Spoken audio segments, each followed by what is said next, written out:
Hi friends, welcome to our channel. நம்ம TNPSC group 4 answer key explanation சீரீஸில் இது episode 6. இந்த எபிசோட் 6ல் நம்ம கொஷின் நம்பர் 126லேருந்து 150 வரைக்கும் தான் பார்க்க போகிறோம். சரி, ஓகேவா? இந்த வீடியோ உங்களுக்கு பிடிச்சிருந்துச்சுன்னா லைக் பண்ணுங்கள், ஷேர் பண்ணுங்கள், சப்ஸ்கிரைப் பண்ணுங்கள், மறக்காமல் கமெண்ட் பண்ணுங்கள். இப்போ வாங்க வீடியோக்குள்ள போகிறோம். ஓகே, இதுக்கு நம்ம பார்த்துக்கிட்டோம்னா இன்கரெக்ட்லி மேட்ச் கேட்டிருக்காங்க. அதாவது தவறானது மேட்ச் வந்து கேட்டிருக்காங்க. Trans Siberian railway line Baltic சீயும் பசிபிக் ஓஷனையும் கனெக்ட் பண்ணுது. Trans Caspian railway line Central Asia ஜப்பானை கனெக்ட் பண்ணுது. கனடியன் பசிபிக் ரயில்வே லைன் அட்லாண்டிக்கையும் இந்தியன் ஓஷனையும் கனெக்ட் பண்ணுது. Transcontinental railway line Buenos Aires and Valparaiso இதை கனெக்ட் பண்ணுது. சரி, ஓகே. இது வந்து ரொம்ப ஈஸியான கொஸ்டின். இதை வந்து எப்படி கண்டுபிடிக்கிறதுனா, நம்ம எல்லாருக்குமே தெரியும், ஜப்பான் வந்து ஒரு தனி தீவு மாதிரி தான் இருக்குது. அதுக்கு ரயில்வே லைனே கிடையாது. ஓகேவா? நம்ம வந்து ஜப்பானுக்கு ரயில்வே லைன் கனெக்ட் பண்ணோம்னா சைனா வழியாவோ இது கொரியா வழியா அந்த மாதிரி தான் நம்ம வந்து ஷிப்பில் தான் போக முடியும். ஏன்னா அது ஒரு தனி தீவு மாதிரி தான் தனியாக இருக்கும். அதுக்கு ரயில்வே லைன் கொண்டு வரவே முடியாது. ஸோ ஆப்ஷன் பி தான். ஆப்ஷன் பி தான் கரெக்டான ஆன்சரு. 2 மட்டும்தான் இன்கரெக்ட்லி மேட்ச். சரி, ஓகே. இந்திய அமைப்பின் 42வது திருத்த சட்டம் கொண்டு வரப்பட்டபோது இந்தியாவின் பிரதமராக இருந்தவர் யார்? 42னா இந்திரா காந்தி தான் வந்து இருப்பாங்க. அப்போ வந்து ஆப்ஷன் சி தான் ஆன்சர். பல்லவர்கள் மரம், சுதை, உலோகம், செங்கல் போன்ற கட்டுமான பொருட்கள் இன்றி குடைவரை கோயில்கள் உருவாக்கினர். ஆமா. கருங்கற்கள் ஒன்றாக அடுக்கி சுண்ணாம்பு சேர்க்காமல் கட்டப்பட்டும் கட்டடங்களுக்கு கற்றளிகள் என்று பெயர். மேபி கரெக்ட் தான். ஏன்னா குடைவர கோயில்னா என்னன்னா, ஃபர்ஸ்ட் நான் இது கரெக்டுன்னு சொல்லிட்டேன். ஏன்னா வந்து பல்லவர்கள் மரம், சுதை, உலோகம், செங்கல் போன்ற கட்டுவினை பொருட்கள் இன்றி குடைவர கோயில்கள் உருவாக்கினர்னு இருக்கு. இது கரெக்ட். ஏன்னா குடைவர கோயில்னா என்னன்னு தெரியுமா? ஒரே கல்லில் செதுக்கிறது, அதாவது ஒரு பாறையில செதுக்கிறது. இப்போ வந்து நம்ம வந்து தூணை ஒரு கல்லில் வைப்போம். அது மாதிரி அந்த பேஸ்மெண்ட் எல்லாமே ஒவ்வொரு கல்லில் வந்து கட்டுறது வேற. ஆனா அது எல்லாமே மொத்தமா ஒரே பாறைக்குள்ளேயே நம்ம அந்த பாறையை வந்து குடைஞ்சு பண்றோம்ல, அதுதான் குடைவர கோயில். அந்த மாதிரி கோயில்களை வந்து பாண்டியர்கள் கட்டினதா வரலாற்றுல இருக்கு. அதே மாதிரி பல்லவர்களும் கட்டியிருக்காங்க. இப்போ வந்து கருங்கற்கள் ஒன்றின் மேல் ஒன்றினா இப்போ வந்து நீங்க அது வந்து இதுக்கு ஒரு எக்ஸாம்பிள்னா தஞ்சை பெரிய கோயில் பிரகதீஸ்வரர் டெம்பிள். அது வந்து நீங்க எல்லாருமே பார்த்துருப்பீங்க. அது வந்து ஒரு இன்டர்லாக்கிங் சிஸ்டம் தான். அங்க வந்து சிமெண்ட் இந்த மாதிரி எதுவுமே யூஸ் பண்ணிக்க மாட்டாங்க. ஒரு கல்லோட ஒரு கல்லை லாக் பண்ணி தான் பண்ணிருப்பாங்க. ஸோ அதுக்குமே எக்ஸாம்பிள் இருக்கு. ஸோ ரெண்டுமே கரெக்ட் தான். அப்போ வந்து இதுக்கு வந்து ஆப்ஷன் சி தான். ரெண்டுமே சரி. சரி, ஓகே. இதில் வந்து எது ராங் பேருன்னு கேட்டிருக்காங்க. சவுத் இந்திய தென் திராவிட மொழி. ஓகே, மலையாளம். ஏன்னா மலையாளம் சவுத் சைடு தான் இருக்கு. ஸோ தென் திராவிட மொழி. கிழக்கு திராவிட மொழி முண்டா. கிழக்கு வராது. நடு திராவிட மொழி தெலுங்கு. ஓகே, ஆமா தெலுங்கு. ஆமா தெலுங்கு தான் நடு திராவிட மொழி. வட திராவிட மொழி குருக். ஓகே. ஆனா கிழக்குல வந்து முண்டை அப்படின்ற எந்த இதுவுமே கிடையாது. ஸோ இதுதான் தப்பானது. அப்போ வந்து இதுதான் answer. Option B. Rabindranath Tagore தனது சர்பட்டத்தை துறந்தார். ஆமா, கரெக்ட் தான். 13 ஏப்ரல் 1919 அமிர்தசரஸ் நகரில் ஜாலியன் வாலாபாக் படுகொலை நடைபெற்றது. ஓகே, இதுவும் கரெக்ட் தான். Option B.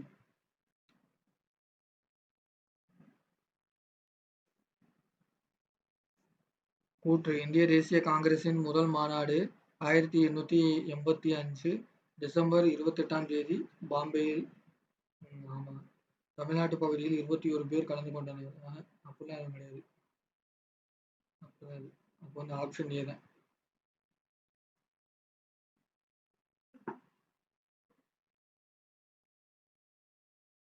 சிந்து நாகரிக குறித்து பின்வரும் கூற்றுகளில் எவை உண்மையானவை? 1920களில் மார்டிமர் வீலர் ஹரப்பா பகுதிகளில் அகழாய்வுகள் நடத்தினார். அதெல்லாம் வராது. மிக நீளமானதாக கருதப்படும் எழுத்துத் தொடர் 26 குறியீடுகளை கொண்டுள்ளது. பிராகிருத கல்வெட்டுகளில் மெலுகா என்ற சொல் சிந்து பகுதியை குறிக்கிறது. அப்படிலாம் கிடையாது. மேபி அப்போ வந்து 2, 4 தான். ஸோ ஆப்ஷன் டி தான் ஆன்சர்.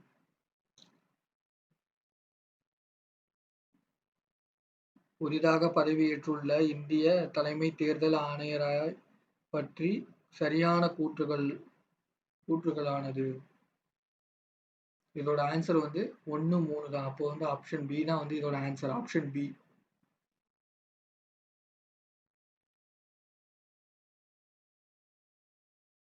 வந்து நுகர்வோர் பாதுகாப்பு விதிகள் 1987, மருந்து கட்டுப்பாடு சட்டம் 1950, ஏகபோக மற்றும் கட்டுப்பாட்டு வர்த்தக நடைமுறைகள் சட்டம் 1969 தான். பொருட்கள் விற்பனை சட்டம் 1930. ஸோ ஆன்சர் வந்து ஆப்ஷன் ஏ தான். Option A. குடியரசுத் தலைவர் உச்ச நீதிமன்றத்தில் நீதிபதிகளை நியமனம் செய்யலாம்.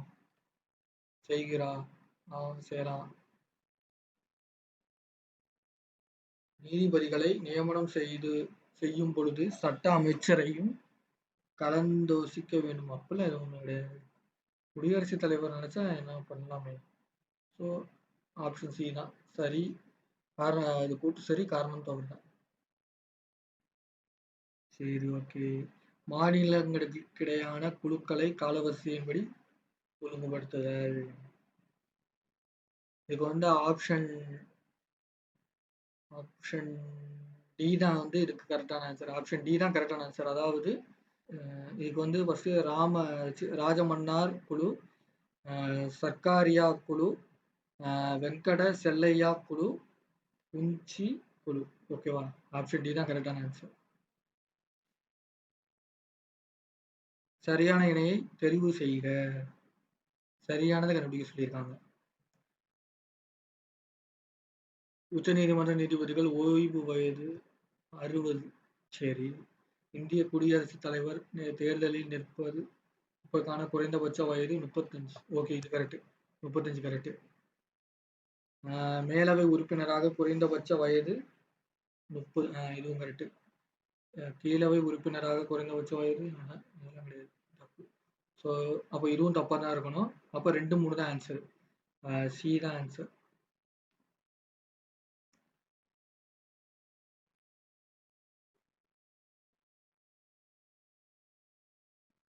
ஃபர்ஸ்ட் பின்வரும் விருதுகளை வரிசைப்படுத்துக.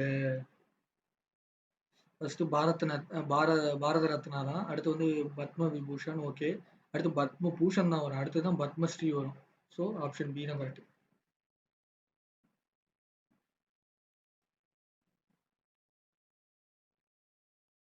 பொறுத்துக. மாநிலங்கள் பெயர் மாநிலங்கள் இருக்கும் பகுதி. இது வந்து ஆப்ஷன் ஏ தான் ஆன்சர். 4312 தான். ஓகே. வந்து இது ப்ராப்ளம் வந்துருச்சு. ஓகே. பி மற்றும் கியூ ஆகியோர் ஒரு வேலையை முறையே 20 மற்றும் 30 நாட்களில் முடிப்பார்.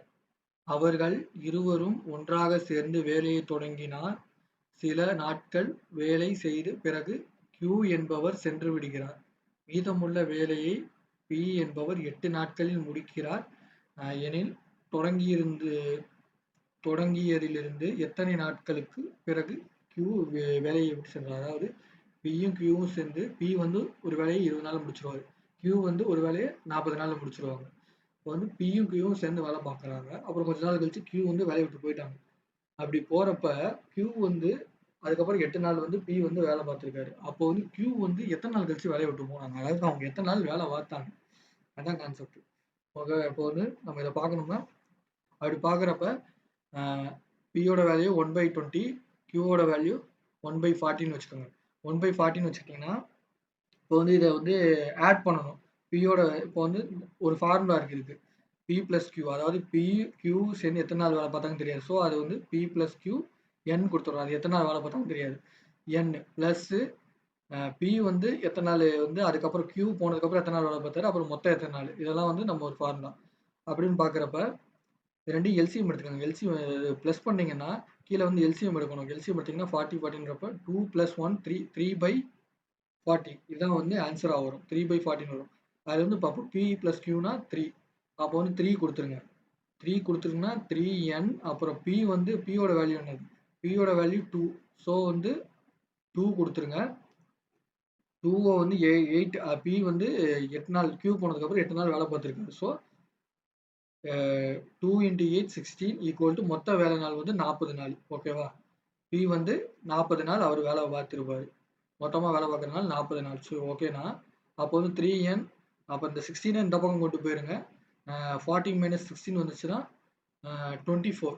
அப்போ 24 வந்து இந்த 3 இங்கிட்டு கொண்டு வந்து டிவைட் பண்ணீங்கன்னா 24 3ஆல் டிவைட் பண்ணீங்கன்னா 8. அப்போ வந்து ஆன்சர் வந்து 8.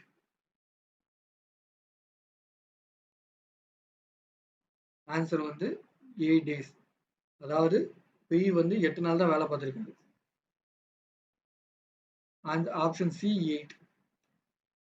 இது வந்து ஆண்டுக்கு 4% கூட்டு வட்டியில் 6 வருடங்களில் 7க்கு கிடைக்கும் தொகையானது 8 வருடங்களில் பியின் தொகைக்கு சமமாக இருக்கும் எனில் ரூபாய் 2602. ஏ மற்றும் பியின் பங்குகள். ஆப்ஷன் டி 1352 ரூபா, அப்புறம் 1250. 68,000க்கு 9 மாதத்திற்கு 16 2/3% வருட வட்டி விகிதத்தில் தனி வட்டி காண்க. இதுக்கு வந்து ஆப்ஷன் ஏ 8,500 தான் இதுக்கு ஆன்சர். இதுக்கு பார்த்துக்கிட்டிங்கன்னு பாருங்களேன், ஏபிக்கு வந்து 3:7, பிசிக்கு 7:6. Find the ratio of between C and A. ஓகேவா? இப்போ வந்து ஏவும் பியும் 3:7, பிசி 7:6. இப்போ வந்து பி வந்து ரெண்டுலையுமே காமனாக இருக்குது. ஸோ இந்த பியோட வேல்யூவை தூக்கிடுங்க. பியோட வேல்யூ என்னது 3, பியோட வேல்யூ என்னது 7, இங்கேயும் வந்து பியோட வேல்யூ 7 தான். ஸோ பியோட வேல்யூ தூக்கிட்டீங்கன்னா 3/3:6 வரும். ஏக்கும் வந்து சிக்கும் 3:6 வரும். இப்போ வந்து அதை வந்து அடிச்சு கொடுத்தீங்கன்னா எது காமனாக வரும், 3:6 வருது. ஓகேவா? 3:6 வருது. ஆனால் அவங்க வந்து சி அண்டு ஏ தான் கேட்டிருக்காங்க. ஏசி கேட்கல. ஏசினா தான் 3:6 நம்ம கொடுக்கணும். வந்து சி அண்ட் ஏன்னு கேட்டனால அப்போ சி தான் ஃபர்ஸ்ட் வரணும். அப்போ வந்து 6 தான் ஃபர்ஸ்ட் வரணும். 6:3 தான் வரும். இப்போ வந்து 6:3 நீங்கள் எந்த ஆப்ஷனும் இல்லை. அப்போ வந்து அதை டிவைட் பண்ணுங்க. காமன் வேல்யூ எடுத்துருங்க. அப்போ வந்து 3ஆல் அதை டிவைட் பண்ண முடியும். ஸோ 2:1. ஆன்சர் வந்து டி, ஆப்ஷன் டி 2:1 தான். இது வந்து ரொம்ப easy. Ratio of 2 numbers in 3:4 and HCF is 4. The LCM isனா இந்த 3யும் 4யும் மல்டிபிள் பண்ணுங்க. அந்த 4ஓட 4 மறுபடியும் மல்டிபிள் பண்ணீங்கன்னா ஆன்சர் வந்துடும். அதாவது 3 × 4 வந்து எவ்வளவு, 12. 12 × 4 48. அப்போ ஆன்சர் ஆப்ஷன் ஏ 48. இந்த ஆன்சர் என்னன்னா, ஒரு எண் x ஆனது 13ஆல் வகுக்கப்படும். இந்த எண் 16, 24 மற்றும் 32ஆல் வகுக்கப்படும் போது ஒவ்வொரு முறையும் மீதி 6 கிடைக்கிறது எனில் எக்ஸின் மிகச்சிறிய மதிப்பு ஏது? ஓகே, இது பார்த்துக்கிட்டிங்கன்னா இந்த ஆப்ஷனில் ஒரு நம்பர் தான் ஆன்சரு. இதில் ஒரு நம்பர் வந்து 13ஆல் டிவைட் ஆகும். 13ஆல் டிவைட் ஆகும். டிவைட் ஆகிறப்ப அதுக்கு ரிமைண்டர் இருக்காது. 13ஆல் டிவைட் ஆகிறப்ப அது கரெக்டாக டிவைட் ஆகிரும், ரிமைண்டர் இருக்காது. ஆனால் 16, 24, 32ஓட டிவைட் பண்ணால் அதில் வந்து 6 வெறும் 6 வந்து ரிமைண்டராக வரும். இந்த 3ஆல் டிவைட் பண்ணால் 6 வந்து ரிமைண்டராக வரும். இப்படி எது ஆன்சர் இருக்குன்னு பாருங்கள்.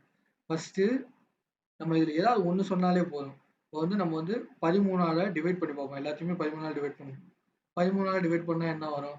13 × 10 130. 130 × 3 390. கரெக்டாக ரிமைண்டர் எதுவுமே கிடையாது. இதுக்கு ரிமைண்டர் 0 வந்துருச்சு.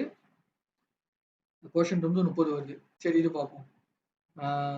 பி வந்து மறுபடியும் டிவைட் பண்ணால் 330ஓட 1 கூட இருக்குது. அப்போ வந்து 1 ரிமைண்டராக வரும். அப்போ வந்து இது ஆன்சர் கிடையாது. ஏன்னா வந்து 13ஆல் டிவைட் ஆகும், கரெக்டாக டிவைட் ஆயிரும், எந்த ரிமைண்டர் வேல்யூ இருக்காது. ஸோ 391 கரெக்டு தான். சாரி 391 தப்பு, ஏன்னா ஒன்று ரிமைண்டர் வருது. இதில் வந்து 391 அதே மாதிரி தான் 2 ரிமைண்டர் வரும். இதில் வந்து 391 வந்து 89 வந்து 390 தான் வந்து வரும். ஸோ அப்போ இதில் பார்க்கும்போது 13 இன்னும் லெஸ் பண்ணோம்னா 376 தான் வரும். இது வந்து 376 தான் வரும். ஸோ இதுவுமே தப்பு. இதில் வந்து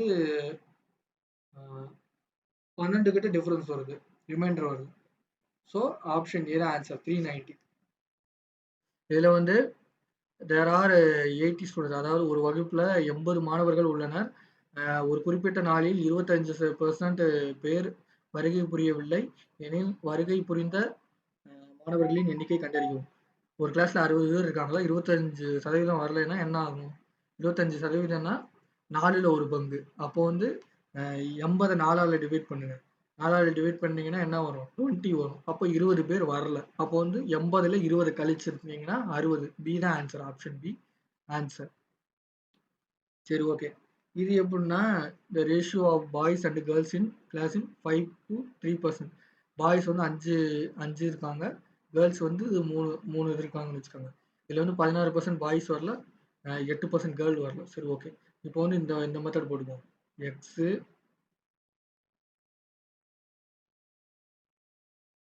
ஓகே 5 5 3 16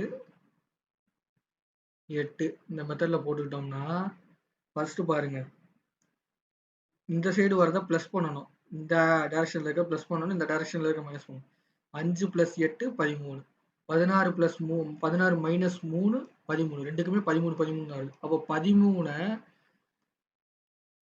100%ஓட மல்டிபிள் பண்ணணும். 13% எடுத்துக்கணும். இதை 13% 100% மல்டிபிள் பண்ணால் 87. ஸோ ஆப்ஷன் ஏ 87 தான் ஆன்சர். இது வந்து பார்த்துட்டிங்கன்னா 1 + 3 + 5, அதாவது ஒரு நம்பர் விட்டு ஒரு நம்பர் 1 2 இல்லை, ஆட் நம்பர்ஸ் மட்டும்தான். ஆட் நம்பர்ஸ் மட்டும் ஆட் பண்ணும். 1லேருந்து 55 வரைக்கும் ஆட் நம்பர்ஸ் பூரா ஆட் பண்ணால் எது ஆன்சர்? ஓகே. இப்போ வந்து பார்த்துட்டிங்கன்னா இந்த கொஷினுக்கு வந்து இதான் வந்து ப்ராப்ளம், இப்படி தான் செய்யணும். அதாவது டிஎன்னு ஃபர்ஸ்ட் எடுத்துக்கணும். T n equal to a plus n - 1 d, அதாவது டிஎன்றது இந்த லாஸ்ட் இருக்க இந்த நம்பர், அதாவது ஃபைனல் நம்பர். ஏன்றது இந்த நம்பர், இந்த சீரிஸோட starting number, plus n - 1, n தெரியாது நமக்கு, அந்த இது அதோட n வேல்யூ தெரியாது. ஸோ அதாவது இந்த 1 3 5 இருக்குல்ல, இந்த மாதிரி 55க்குள்ள எத்தனை வேல்யூ இருக்குன்னு நமக்கு தெரியாது. ஸோ டி வேல்யூ, அதாவது இந்த ஒவ்வொரு வேல்யூக்கு நடுவில் இருக்க டிஃபரன்ஸ் 2 இருக்கு. ஸோ அதை கொடுத்தோம். 55 = 1 + 1 - n 2 கொடுத்தாச்சு. இப்போ வந்து இந்த 1 இந்த பக்கம் கொண்டு போயிட்டோம்னா மைனஸ் ஆயிரும். அப்போ 54 வந்துடுது. அதுக்கப்புறம் இந்த 2வையும் இந்த 54 அடிச்சு கொடுத்தா 27 வந்துடுது. ஏன்னா இதை இந்த பக்கம் வந்தால் டிவைடாக மாறிடும். So 27 = n - 1. இந்த 1 இங்கிட்டு கொண்டு வந்தால் ப்ளஸ்ஸாக மாறிடும். n = 28 வந்துடுது. சரி, ஓகே. இப்போ n வேல்யூ கண்டுபிடிச்சோம். அந்த 55க்குள்ள எத்தனை வேல்யூ இருக்குன்னு கண்டுபிடிச்சிட்டோம் கரெக்டாக. இப்போ வந்து அதில் வந்து நம்ம எப்படி வந்து எல்லாத்தையும் சம் பண்ணுறதுனா, Sn = n/2 a + l. ஓகேவா? Sn என்னது? 28. இப்போ n வந்து நம்ம கண்டுபிடிச்சிட்டோம். n வந்து 28/2 ப்ளஸ் a வந்து என்னது? a வந்து 1 நமக்கு தெரியும், ப்ளஸ் 55. எல்ன்றது வேற ஒன்றும் கிடையாது, அந்த லாஸ்ட் டிஜிட், அதான் வந்து எல் 55. ஓகேவா? 1 + 55 28, சாரி 56. அந்த 56 வந்து அடிச்சு கொடுத்தோம்னா 2ஓட அடிச்சு கொடுத்தோம்னா 28ன்னு வந்துடுது. அப்போ 28 × 28 784. ஆப்ஷன் பி இதான் வந்து ஆப்ஷன் பி 784 தான் ஆன்சர். கீழே கொடுக்கப்பட்டுள்ள தொடர் வரிசையில் வரும் அடுத்த உறுப்பு 0 2 24 252 3120. இதில் ஆப்ஷன் பி 46650 தான் ஆன்சர். இந்த தொடரில் எண்களில் 2 வித்தியாசத்தை உடைய எண்களின் எத்தனை இணைகள் உள்ளன? அதாவது இந்த சீரீஸாக ஒரு நம்பர் இருக்குது பார்த்தீங்களா, இதில் இந்த 6க்கு அப்புறம் 4 இருக்குது, இதோட டிஃப்ரென்ஸ் என்ன? 2. இந்த மாதிரி அடுத்தடுத்து வர நம்பரில் ரெண்டு டிஃப்ரென்ஸ், அதாவது டிஃப்ரென்ஸ் வந்து 2 நம்பர் இருக்கக்கூடிய நம்பர்லாம் செலக்ட் பண்ண சொல்லியிருக்காங்க. எத்தனை இருக்குன்னு கேட்டிருக்காங்க. 6, 4 6யும் 4யும் மைனஸ் பண்ணா ஆன்சர் 2 வருது. ஸோ இது 1, இது 1. 4 1 கிடையாது. 3 வருது. 1 2 கிடையாது. 1 தான் வரும். 2 2 0 தான் வருது. 2 8 6 வருது கிடையாது. 8 7 1 தான் வருது கிடையாது. 7 4 3 வருது கிடையாது. 4 2 2 வருது. ஸோ இது 1. அடுத்து 1 5 கிடையாது. 2 1 கிடையாது. 5 3 இது வந்து 2 டிஃபரன்ஸ் வருது. 3 8 கிடையாது. ஸோ 1 2 3 3 வருது. ஓகே. அப்போ வந்து ஆன்சர் வந்து 3. சி தான் ஆன்சர். ஓகே, 25 கொஷின்ஸ் பார்த்தாச்சு. மீதமுள்ள கொஷின்ஸை அப்கமிங் வீடியோஸில் பார்க்கலாம். இந்த வீடியோ உங்களுக்கு பிடிச்சிருந்துச்சுன்னா லைக் பண்ணுங்க, ஷேர் பண்ணுங்க, சப்ஸ்கிரைப் பண்ணுங்க. மறக்காம கமெண்ட் பண்ணுங்க. பாய்.